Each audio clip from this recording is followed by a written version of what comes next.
Welcome back to another episode of the Pursuit of Progress podcast. I am super excited today, everybody. I actually have a good friend of mine, somebody I've looked up to for the past year, and nobody better to ring in our first episode of season 2. So we're filming this today, the first week just passed in 2025, and we're hitting the ground running. And I think this is going to be a great episode just to learn a little bit more about this good friend of mine, as well as just some of the things he's been doing recently to, I think, really elevate his business and also just give back to his community. So with no further ado, this is Alex Skeen. Welcome to the show, buddy. Hey, how's it going, Adam? That's crazy to think that we're in 2025, isn't it? Yeah, man, it's nuts. But I'm really excited for you to join me today. I know we have a lot in common, and we're both part of Legit Agents, which is our real estate group that we both have been involved in for quite some time. When did you join Legit Agents? Oof. Let's see, I joined, I think it was April of 2023, so it's been a couple of years now. Okay, I a mean, little longer than me. Okay. no regrets on making that jump. I No, really not at enjoy all. our group, as I'm sure you're very familiar with. Yep. So you're out in the Quad Cities. So I'd love just to give our audience a little bit of a background on who you are. And also, this is kind of dumb of me to even say, but I don't even really understand the Quad Cities, what that's referring to. Maybe just share that with the audience as well. Yeah, you wouldn't be the first one to not really understand what that is. So, for people that don't know, the Quad Cities is a area that's right on the Mississippi River between Iowa and Illinois. It's called the Quad Cities because there's really four cities that are like the main cities, but to be honest with you, there's more like 15 cities, like small towns all around that are quite, kind of a part of the Quad Cities area. Now, we're sitting at about 400,000 people in the metro area. Not huge, but not small, depending on what you're looking at. For Iowa size, that's decently big. So you're Nice in little spot Iowa. on the Mississippi. Yeah, I live Okay. in Iowa, but I'm licensed in Iowa and Illinois, which is interesting to do because they have different laws. I saw a statistic that Iowa had the most friendly people of any state in the US. So that's a testament to who you are as Yeah. well. Yep, it's Iowa nice is what they like to call it here. So yeah, just tell us a little bit more about your background. Yeah, absolutely. So obviously, I'm a real estate agent. I've been a real estate agent since 2020. I literally took my test March of 2020, and the next day everything shut down. The testing center, everything. And luckily, I passed it on the first time. But before that, had no aspirations to become a realtor. To be quite honest, um, I went to Iowa State University, got my mechanical engineering degree of all things. Did that. Got a job here in the Quad Cities for a company called Alcoa. Now it's called Arconic. They went through some restructuring and all of that. But what they did is they actually were manufacturer of aluminum. They have the largest mill in the whole entire world. Fun fact about that place, actually. So we manufacture aluminum. Their specialty is like special types of alloys. So we're like the number one supplier for all the commercial airplanes, Ford, F-150s, all the rockets, NASA, SpaceX, all of that. But one of the rooms in that facility limits how big an airplane can get because of the size of the room and having the largest rolling mill in the world. Our facility physically holds back how big of an aluminum airplane can get, which is kind of interesting. But I worked on those big rolling mills, and if you're not familiar, think of it kind of like a rolling pin with cookie dough, except you're rolling aluminum flat. So it's big, giant machines, a lot of power. I was manufacturing, doing all that, redesigning those machines. Really, really cool. Got to work with some cool companies, like I said, Tesla, SpaceX, Ford, Boeing, all those big names that you hear about. We provided all of aluminum for them. So I was doing that for about 6 years. Got my license in 2020, and I did both real estate and engineering for about a year. And even at that point, I had no plans to drop engineering. Obviously, engineering was a great career, got paid really well. But I did both for a year. I was looking at my life and I was like, I really enjoy doing this real estate thing. I liked what I did as an engineer, but I didn't love it. And at that point, I had no debt, didn't have any kids, didn't have even a girlfriend. I was like, why not take a jump and just try something crazy and new? I can always go back to do engineering.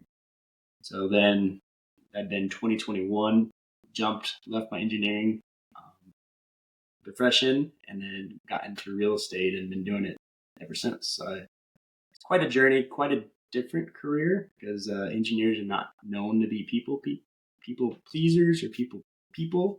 But yeah, it's a whole different skill set, a whole different mindset about certain things. But really, really have enjoyed it ever since I left engineering, and probably not going to go back anytime soon. So did you have a family member, close friend, somebody that was a realtor that kind of gave you that taste and inspiration to maybe look into that? No, it's actually kind of interesting. So I don't know, 2017, I bought my house, and when I bought my house, I was just kind of getting into it. My good buddy that worked at Alcoa, I was actually looking to rent somewhere else. He's like, "Why don't you just buy a house and then have your roommates move in and pay rent?" I was like, "You know what? That sounds actually pretty good." So I bought a house, had my roommates move in. At the time, I didn't have a mortgage for 4 years, which was awesome. But it led me to want to try to do rental properties, right? So I was trying to learn everything I could about real estate in general, not even just rental properties. The same buddy, he goes, "Hey, there's my friend. She's hosting a real estate seminar. You should go to it. It's free." Oh, okay, it's free. Why not? And I show up, and funny enough, it really wasn't about real estate. It's more about how to get your real estate license. And again, I had no aspirations to become a real estate agent. So I told her, I was like, "Hey, I thought this was about this. I'm going to stay just because I'm kind of curious, but there's no way I'm getting my real estate license." And at that time, she goes, "Oh, we're going to convince you." I'm like, "Nah, there's no way." Right. Well, come a full year later, I was kind of bored at work and I was like, I need something to do on the weekends, which, by the way, don't get into real estate and say you're going to do it on the weekends because it's a full time job. Just learn from my mistake on that. But I was thinking, I should give her a call and just see what were those steps again. Long story short, called her. She told me what to do. And 3 months later, I got my real estate license, March of 2020. And I guess the rest is history. But again, no dealings with real estate, no realtor family members, just bought a house, want to do more research. And then one thing led to another. Now that's my full time career. So you had about a year where you were doing both, where you were juggling the full-time job before you left? Yeah, I did both for about a year. That was an interesting year because I know I said I got the job to do it on the weekends, and the thing was I don't know how to do things like halfway. So I was basically doing two full time jobs. With the caveat, when I was a mechanical engineer, we would have these things called outages, which is where they shut the whole line down, and you have to be available. And during those times, I was working at that job only like 80 to 90 hours a week. I remember one time specifically, I left the plant at 10 o'clock at night, and then they called me back to come and fix a problem at 4 in the morning. So that was an interesting time. So I was trying to juggle real estate, which is a full time job, and my full time job plus on top of it. So yeah, it was an interesting year. And at one point, to be honest, where it kind of broke me is I was doing my job. I actually got promoted, ironically enough. But this promotion, to give you kind of context, this facility that I was working at, it's a mile long and about a quarter mile thick, and it's all under one roof. So it's the way they describe it, it's an 18-hole golf course under one roof. So ginormous facility, right? I got promoted, but it's in a different area of the plant. And this different area had like a central core of offices that most of those people in that department would work. Well, at that time, they didn't have anything available. So they had to put me in an adjacent building. This building was built in like the 1970s, panel walls, dark. And in the plant, it's literally like a block foundation construction, like squared off, no windows. You're in the plant, super dark.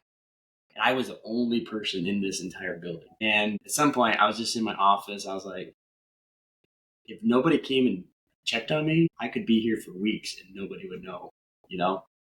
And at that point, I was like, I'm really liking what I'm doing with the real estate thing. I'm getting to see people. I'm getting to do things. I'm going to go do that full time versus having to stay in this dark, dingy office where nobody even knows I exist there, which is ironic because it was actually technically a promotion. So interesting how that works out. So when you got your license, did you have any success right away, or did it take a while to get a little bit of momentum?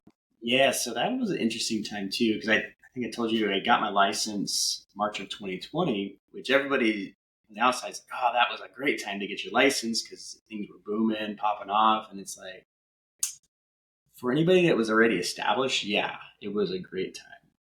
But for me, not knowing anything about how to actually do a transaction, it was a terrible time because if you go back and you think about what was happening at that time, it's like everybody was panicking and trying to figure out how things are going. So anybody that was available to try to teach me were not available because they were trying to figure out their own life and how things are going to work out. So I literally got my license and just sat on it until probably October. So from March until October, didn't even learn anything hardly, but ended up finishing that year with 4 transactions. So somewhat successful in that sense, but yeah, the first year was not a whole lot. It was just enough of a taste to where I kind of like what I'm doing here. I've So yeah, it noticed, was an interesting time to start March of 2020. yeah, I bet. I've noticed you seem like you do a lot of open houses. Is that kind of your lane of growing your business initially, just with being a brand new agent, not having a ton of sphere of influence quite yet? Yeah, that was one of them. I was always drawn to social media. I thought it was a good way to be able to scale and reach people that I don't know. Another one that I did quite a bit when I first started was door knocking. Whether it was door knocking to invite people to open houses, door knocking just to tell people about the market. I did probably, I don't know, 400 homes a day, something like that for probably 6 months. I got some business from it, but I kind of got tired of doing the one to one versus one to many concept. So I started learning about real estate, social media stuff, and kind of led me down to YouTube, really. I mean, that's where it ended up eventually. But yeah, open houses, door knocking, just my sphere. That was the initial where am I going to get business, which I feel like most agents do, right up, especially sphere. You're asking your friends and family and stuff like that. Do you feel like I'm kind of speaking to you as I'm thinking about myself. I am terrified of door knocking just from I had a really bad business to business soliciting type job after college where I got duped into this, knocking on businesses, trying to sell them these coupon cards. Get goosebumps even thinking about it now, but it scarred me for life. So I cannot, I know I could get over this, but the whole door knocking thing's always been a challenge for me. Did that come naturally to you? Did you have any just funny stories about that? Or was that something that just over after a while you just became kind of used to it? Because that's a long period of time. You said 400 homes a day for 6 months. Yeah, Ooh. just some crazy number like that. I could probably look it up. It did not come natural to me, but the reason I decided to do it was because I wasn't great at talking and opening the door. You don't have a choice. You're going to be talking to them, or you're going to embarrass yourself. So it was a good way for me to be able to talk to actual human beings and have a great conversation about real estate or life in general. And it forced me to do that.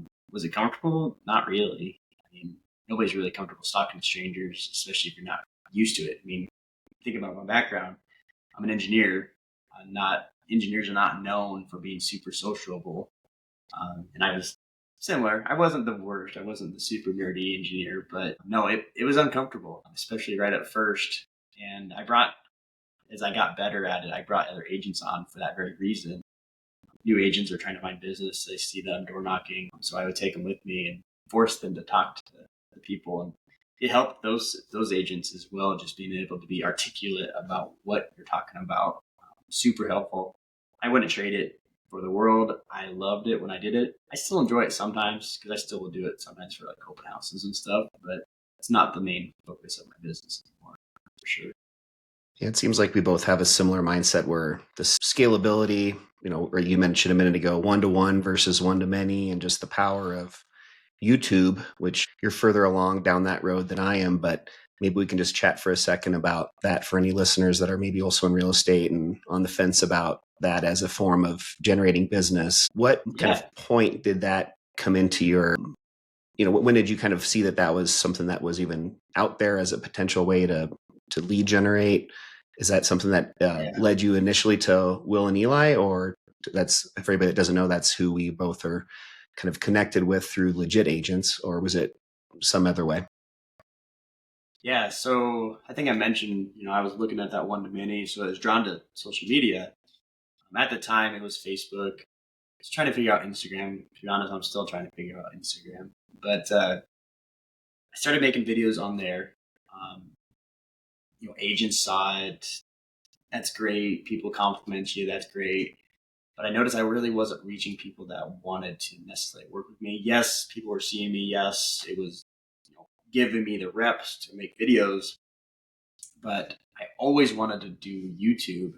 I just didn't know how to make it work, to be honest, because YouTube is a national platform versus Facebook or Instagram. It seems a little bit more local, which it kind of is because it's your friends, it's your local population, typically, especially when you're brand new to social media. I was like, how can I, in the Quad Cities, town of 400,000 people, use YouTube to actually get clients? I mean, it just doesn't make sense. If I do like escrow videos or interest rate videos, who's actually going to watch it?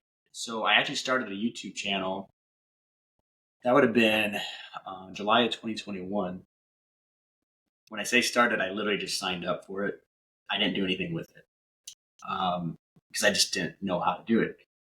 But kind of led me on the journey of, okay, how can I utilize it to make it work for my area, for myself, and actually make people give me a call.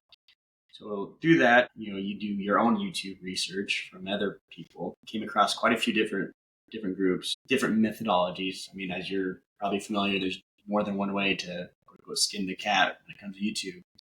But the one I was drawn to was the living in concept, which is Jackson. I'm sure you're familiar with Jackson and Jesse. In case your listeners don't know, great YouTubers. They kind of paved the way on the method that we utilize. And I like them, and I always thought about contacting Jackson and Jesse. But the thing I wasn't as drawn to is they were just about YouTube. And I wanted to become really good at the real estate side. And one of the vlogs or videos that I watched about Jackson, he mentioned Will and Eli and how well they were doing with YouTube and how well they did with the real estate side. So that's what I got connected with Will and Eli, because it does seem a little odd. Some guy in Iowa is now being mentored by some guys in Colorado. So, long story short, I started researching, looking at what Will and Eli were doing, looked at their channel, saw that they were very successful real estate agents before they started YouTube. And then they got into YouTube and then they just blew up from there. So that's when I reached out to Will and Eli. I was like, hey, I just want to meet these guys. They had some way of reaching out. I can't quite remember if it was a form or what, but got on a Zoom call with them. And then I actually didn't join them right away. At the time, I was planning a trip to the Philippines. So a little backstory. My wife now, my girlfriend back then, is from the Philippines. But she grew up in Saudi Arabia. We could get into that later. But we were planning a trip to the Philippines. And if I were to switch brokerages at that time, I had no support for anybody running my business, right? Because I'm a solo agent. So I actually stayed away from joining them for probably 3 months just so I could get through that stage of going to the Philippines and then coming back and gathering my bearings. But the real reason I joined them was that, I'm sure you're familiar, Will actually made me uncomfortable. He made it obvious, like, I'm not doing certain things. To me, at that time, my YouTube channel was probably sitting at 500 subscribers. I was like, oh yeah, I got 500 subscribers in this 400,000 people area. I'm doing pretty well. And he just rips me apart. He didn't even know me. And I was like, oh my God. But I like that. It's like, he's actually going to tell me what I need to hear, not what I want to hear. So not only did they have the real estate background, they had the YouTube background, but they're also going to try to hold me accountable. All right, I'm in. So I end up joining them. And again, the rest is history from there. So it was quite a journey. That's a thing about YouTube as well, is yes, it brings me clients. Yes, it's great for business, but it also has allowed me to meet people. I mean, that's why me and you are talking, all because I decided to start researching on how to do YouTube. And yeah, it's very interesting how a life works and how you get connected with people. And YouTube's been a big part of that for me. What would you say your percentage of business right now is from YouTube? Is it 50% or more? I mean, is it a good chunk or? I actually just looked at this the other day. I think it was like 35% of my business. Um, it's kind of hard to calculate because most of my business is referrals, but a lot of those referrals came from YouTube. So, Mhm.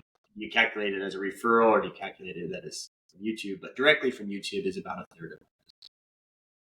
Well, I'm imagining you had a lot of initial success with YouTube on your own without needing anybody else, just from being that mechanical engineering background. You just seem like one of the people in our group that's the most savvy with just process systems. And I'm sure a lot of that comes just from, again, your background as an engineer and just looking at things from a different angle and just, having non-negotiables. It needs to happen in this certain specific way to find success. And Yeah, there's a lot of that.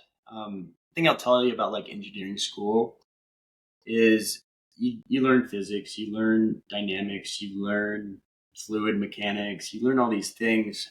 But the main thing that they're teaching you there is how to think, and not so much like indoctrination. I mean, that's probably going on now, but more of like, how do you think logically through a situation or logically through figuring out how to solve a problem? And a lot of that translates really well into systems and processes and how to make something happen. In automations, that's a really core piece of how I think is a flow chart. Okay, if this happens, then we're going to do this, this, and this. That's very much an engineering mindset sort of thing. And I know a lot of our agents struggle a little bit with that. And that's why I reach out to agents if they ever need anything, because that just clicks with me pretty quickly. And I do think it's because of my mechanical engineering background. And that being said, if you're thinking you want to do automations, it's not that hard of skill to learn. You just got to start thinking more logically, where a lot of real estate agents are more that people person where they can communicate really, really well, not so much the back end, which I think a lot of agents struggle with actually building a business, is they're not building the process and systems in the background to actually help their people pleasing portion of it. So yeah, I do think my mechanical engineering has helped me with the systems and processes, but I also think I could have probably figured it out without having that background, just because my mind just thinks analytically anyway. Mhm.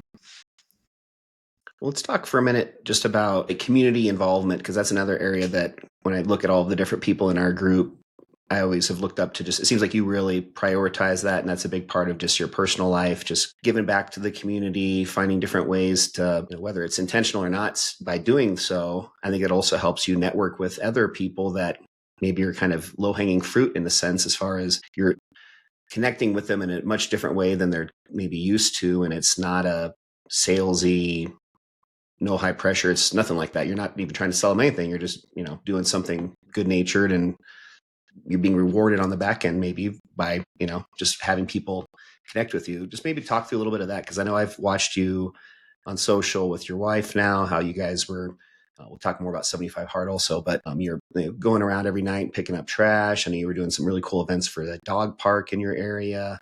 Maybe just like share a little bit about some of that stuff. Yeah, so my community involvement is kind of an interesting story as well when it comes to real estate. So back up when I was a mechanical engineer, I got involved in their young professional group that's like a community outreach group. First, I joined them because I wanted to meet people. At that time, I was single, so I wanted to meet any girls, to see who's out there.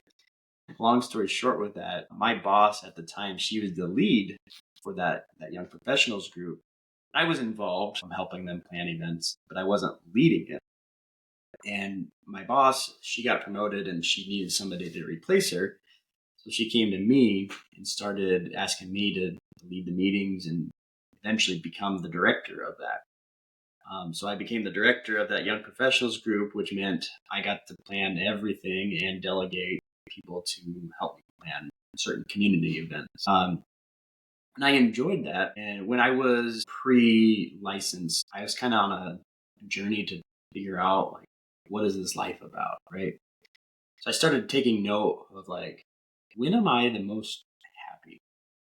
And the young professionals group came up because I noticed when I'm helping somebody, whether it's donating my time, donating money, or helping them build a skill or whatever, that's when I was the most happy.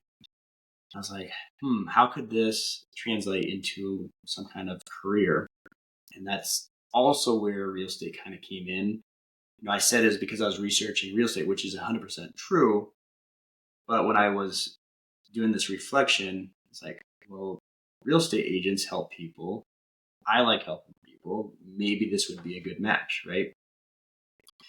So I was doing it as the young professionals group, and then I left, and I kind of just was out on my own, right? I didn't have a big organization helping me donate money, which at that time it was the company's money, not mine, but it felt good because it felt like I was giving money, right? So I got into real estate, and honestly was not doing much community type stuff, but I missed it. And at the time, the realtor board had heard that I was the young professionals network of this big company. So they reached out to me because they had something similar on the realtor board. They wanted me to be the leader for that. So the president of our board reached out and said, "Hey, could you be the realtor to lead the young professionals group?" I don't know. I'm brand new to this real estate thing. Why not? Right. So I became the leader of that young professionals board, which we ended up changing the name. It's something completely different now, but a similar idea. It's an outreach to the community.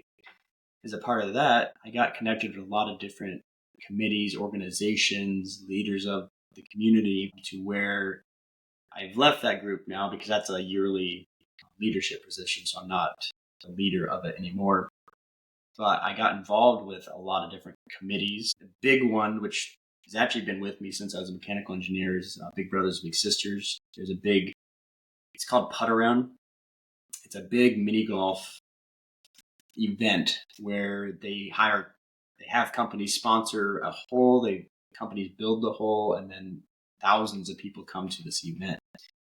So I've been on that committee ever since I left being the young professionals at the big company Arconic. And then I got involved with it's actually a class with the city that I live in. It was a Citizens Academy. They take you through the entire city on how the city operates, what the facilities look like. You literally take a field trip to all the different facilities of like where they clean the water, where they take the trash, that sort of stuff. And as a part of that, they introduced me to committees that were part of the city. And that's how I got involved with the dog park. They have a dog park committee that raises money to help facilitate the dog park, any upgrades that's beyond taxpayer type maintenance. So I got involved with that. Every year we have a big event called Dogtoberfest. I become the MC for that. So I get to be the announcer and talk about what that whole event is about. And then, side projects. We just had a walk for the dog park. But just getting involved in the community is more of a selfish thing, I guess, because it makes me super happy to be able to help people. And as a part of that, obviously people talk to me and start talking to me about real estate. So it translates, but it's not really my main goal. It's more of something I just enjoy doing. And it really helps on that end of things. And it also gives me something to post on social media a lot. So that's probably why you get to see that. Just the fact that you're, very genuine on your reason for doing it, I think that goes a long way. I've had a hard time with that, just finding ways to get more involved in the community and then worrying if I have enough bandwidth to do that and not have it affect my, stuff that's making me money. It's just an area that I think a lot of people, not just myself, are, I'm sure, motivated to maybe get a little bit more involved in the community and just don't know where to even look, where to start. So that was just interesting just to hear how one little decision snowballs into all these different opportunities. And that seems to be kind of the theme with a lot of, areas within our real estate industry, just make one decision and then that turns into a new opportunity and it goes from there. I think that's true in life, not just even real estate. I look back and you start tracing back the decisions that you made to where you're at now. It's like that little tiny decision of turning on YouTube to figure out how to use YouTube has transpired into all of this. And it's like, okay, I see these connections. It's very cool for me. It's one of the biggest things I enjoy looking at is, okay, what decision led me to this? Maybe it's that logical mind of mine, but I love seeing those types of connections. So I'd love to just have you also share with the audience a little bit more about kind of mental toughness. I know this is a little bit different direction here, but I'm kind of just being a little bit, what's the word? I'm selfish because this is just something that I don't think I've ever actually met anybody that's gone through the entire 75 hard. For the audience that doesn't know, 75 hard is very, well known at this point. 75 days where every single day for 75 days straight, you're doing a series of things, working out twice a day for 45 minutes each time, one of them being outside, drinking a gallon of water. There's a few different things that you have to do on a daily basis. And I've known a lot of people that have completed that. I've actually completed it once myself, but I've never talked one-on-one with somebody that has gone to the next levels of 75 hard. So tell everybody about once you finish 75 hard, how then you have the Live Hard program and how you've actually completed that and done a full year of this framework. Yeah, so that was an interesting time in my life too. Before I started 75 Hard, I was kind of feeling like I was a little lost, like just kind of meandering through life, no direction. I was in real estate and I was doing transactions, but I was really just kind of lost. So I started 75 Hard just to kind of fix my brain, which people don't know. A lot of people think it's more of like a physical fitness challenge, and it really isn't if you do it correctly. It's more of a mental toughness program to where it will change how you think about certain things on discipline and keeping promises to yourself. So I did 75 hard. And then ironically enough, I finished in October. I kind of thought about doing the whole Live Hard program, which, by the way, Live Hard is the entire year. 75 Hard is really just the first stage of the entire Live Hard program. Most people just don't go past the first stage. But I finished it in October, and it's like, I kind of want to do it. Let me just take some time. And that next week was EXPCon, which I'd never been to before. And it was in Vegas. I was like, you know what? I kind of like a challenge. I'm going to start phase one, which is actually technically the second stage. It's semantics on that. But I'm going to start phase one in Vegas just to see if I can make myself do it, which was ironic because I actually failed. And I failed for a really interesting reason, but I wanted to see if I could do it even if I was in Vegas, maybe not eating what I would normally eat. Hard to drink a gallon of water when you're in Vegas because for a conference, you're in the conference, you're not on your regular schedule, and then you got to also work out. So I was like, you know what, I'm going to try it. I'm just going to do it and see what happens. I ended up failing. At that point, I was only in it for a week because the second phase, the first phase one, it's only 30 days. I was only in a week and I failed it. And the reason I failed it is one of your workouts has to be outside. And I did my workout and I did walking. But if you've ever been in Vegas, you know that you're walking, and a lot of times all these casinos are connected together. And I didn't even register that I hadn't walked outside. I had walked and did my 45 minutes, but I didn't even register that it wasn't outside until I was literally almost asleep. My wife calls me. She's like, "Hey, did you do your workout?" I'm like, "I didn't do it." And I was like, "I'm a weekend. I'm just gonna, let it go." So I started right back over, and then finished that one. But going through the biggest learning I have, and you can tell from people that have done 75 hard if they actually understood what it was about, is how they react to different things. And the biggest learning I had was not that I could do two workouts, not I could drink a gallon of water, not that I could, do this, that, and the other, is can I keep a promise to myself, right? Can I tell myself I'm going to do X and I actually go do X when I say I'm going to do it? Most people can't keep promises to themselves. People always talk about, oh, you gotta do what you say and keep your word. People think of that externally more so. It's like, okay, Adam, I'm going to tell you I'm going to show up to your podcast, and then I don't. Okay, I'm not a man of my word. But if I do show up, I am a man of my word, right? Which it's easier to do with external. It's hard to do with yourself. So saying you're going to do something, go do that 45-minute workout, and you don't do it, all of a sudden you lose confidence in yourself because you're lying to yourself. So that was the biggest thing that I took from it. I went through phase 2, phase 3, which is only 3 phases plus 75 hard. And it's a full year, yes, but it's not the entire year that you're doing it. In fact, you have to take some time off. And the reason for that is somebody, maybe they're doing a physical fitness thing and all of a sudden they take a week off and then they just can't get back into it.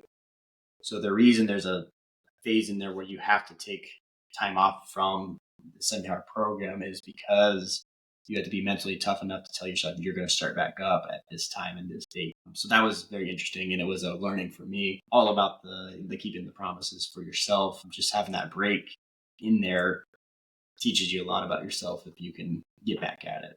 Dude, I am dealing with that right now, man. Just after the last 2 weeks, holidays, just sleeping in a little bit later every day. My guy that I work out with every morning, early in the morning, he was out of town, so I wasn't going to the gym. I was sleeping in. Just it is crazy how quickly you can lose that momentum, and at least for myself. And I agree with you, man. I think the biggest thing with 75 hard is just that mindset shift of accountability. And it's not about somebody else relying on you to show up, being able to show up for yourself and having that be important enough to you, having enough of that self-belief or just confidence in yourself to have that as a non-negotiable, even if it isn't for anybody else other than yourself. And I still struggle with that. I think I should do 75 hard again and try and work that muscle a little bit better. But it seems like you have that really dialed in to that next level where you're like your comment about you failed, but it was because you still, did a 45-minute workout, but you were inside for part of it in Las Vegas. I mean, that is just the fact that you're even saying that is just showing how, you truly did complete 75 hard, and it wasn't just going through the motions and, oh yeah, I walked my dog for 45 minutes. Did I break a sweat? No, but no, I worked out, that kind of mentality. And I kind of fell a little bit more into that category when I did it, not having quite as high of a level of expectation for myself. Yeah, and the thing is you're always going to struggle. I still struggle with that. When you go through the program, you do it correctly, you just catch yourself before it gets too bad. I still struggle with saying I'm going to go do something and then wife's home, let's go get some dinner. I don't really need to go finish that document or whatever. That still happens. If you listen to Andy Frisella, he talks about that, where it's a skill that you learn in 75 hard, but you have to continue to strive to do it. Otherwise, you get dull. And I definitely feel that. I've had times since I've done that where I do completely feel dull, like not keeping the promises to myself. But I also have gone through it, so I have the realization that I'm not doing it. And it almost makes you feel worse now that you have that realization that you're not doing and you're capable of doing it. So you can struggle with it. Everybody struggles with it, but you just got to be able to catch yourself and then make corrective actions. That's the biggest thing.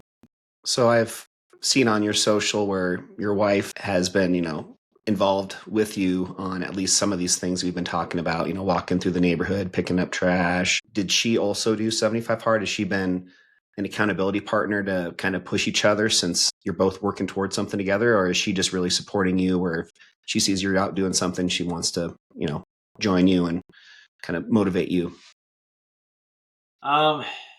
Yes and no. So she likes doing the stuff with me. Specifically, if I go on my walks and I carry my backpack and make it actually a workout. But she has not gone through the full 75 hard days. We tried to do it right after we got married, but she fell off pretty quick. Excuse me.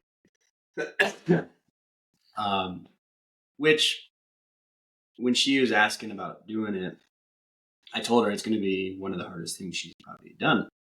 And don't get me wrong, it is one of the harder things that you're probably going to do just to keep yourself accountable. And I would suggest, and I tell this to people all the time, if you're not fully committed to do 75 hard, it's not worth doing, because you're gonna fall back on yourself. You're gonna feel worse than if you had not done it at all. Now, that's different than doing it and failing.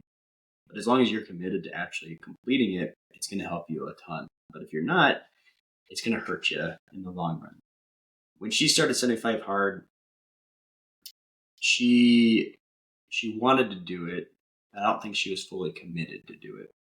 That doesn't mean she didn't do a lot of great things. She was doing her 45-minute workouts. She was doing her reading. She was doing all of it. It just didn't happen all every single day. But she's super supportive of everything that I do. I couldn't ask for a better wife in that sense. She is there. She is rooting for me for everything that I'm doing. And she's participating in a lot of it as well. So super thankful to have her by my side. 75 hard or really anything else, to be honest. Yeah, I feel like anytime she's in the background of any of your videos, she just always has such like an infectious smile. She just seems like somebody that's very positive, upbeat, and I've never met her before, but I just feel like just that energy comes off whenever I see her in any of your videos. Yeah, she's great. Most of the time when I'm flipping the camera on her, she's not wanting to be on camera, but she's tolerant of me. So, What's your opinion for people that are maybe curious about trying 75 hard? Do you think there is an advantage to doing it in a time of year where the weather's a little bit better? Like I always remember the first time I tried it, like for example, a lot of people are filming this right now, first week of January. A lot of people New Year's resolutions. Oh, I'm going to start 75 hard on January 1st.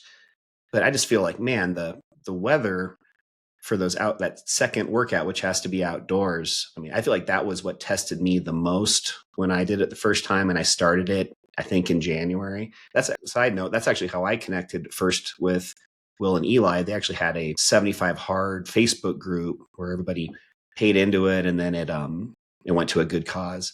Actually, I think it went to the where you did Diesel Day. I think it all went to his place up in Boulder. But anyways, was just curious on your opinion on when to start, and if it's a better strategy to do it in the warm weather where maybe you're not going to be tested quite as much versus I'm sure you're probably going to get more out of it if you do it during a harder time of year like right now. Yeah, if you're doing it just because you want to do the physical fitness, it doesn't really matter what time you're going to do it. If you're doing it for the mental toughness, which is how it's supposed to be done, I would suggest trying to do it the hardest, most inconvenient time that you can do it, to be quite honest. Mm-hmm. When I started it, it actually was a little bit inconvenient, but not terrible. When I did it, I didn't quite fully understand, like, okay, this is how it's going to change my mind and change my brain and stuff. If I was to do it over again, which I have done 75 hard again before, I would try to do it during some of the hardest times, because that will build your mind even more than if you do it when it's convenient. Mm-hmm. Yeah, I agree with that. Yeah.